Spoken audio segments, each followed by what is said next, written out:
پښتون خلاف نړیوال تازه سازش ته د افغانستان د ملي پوځ د یو مهم او زړور قومندان شدید غبرګون.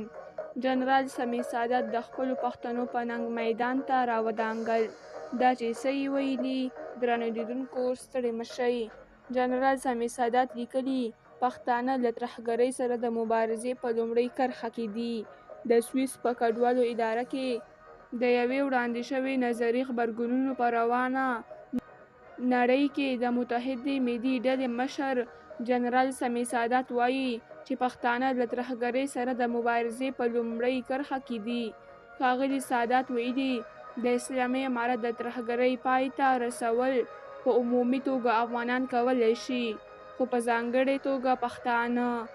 د متحدې ډلې مشر جنرال سمیع سادات پر خپل ایکس لیکلي، دا نظر چې پښتانه افغانان یوازې د دوی د توکم پر بنسټ له سویس څخه وایستل شي، نا اخلاقي، ناقانونه او نا انساني عمل دی.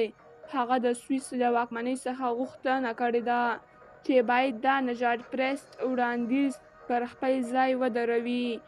د سویس واکمنۍ دا ډول طرح او خبرونه تر اوسه نه دي تایید کړي. دغه پخوانی افغان پوځي په دې باور دی، یوازیني خلک چې د افغانانو له ډلییز اخراج سره همغږي دي اسلامي امارت دی، ځکه دوی له بهر میشتو افغانانو څخه ویره لري چې د اسلامي امارت ظالمانه بیانوي. د سویس واکمنۍ پریکړه کړې چې پښتانه له خپل هیواده وباسي. د سویس دغه اقدام د افغانانو غبرګونونه پارولي. درنو لیدونکو له ملتیا مو مننه.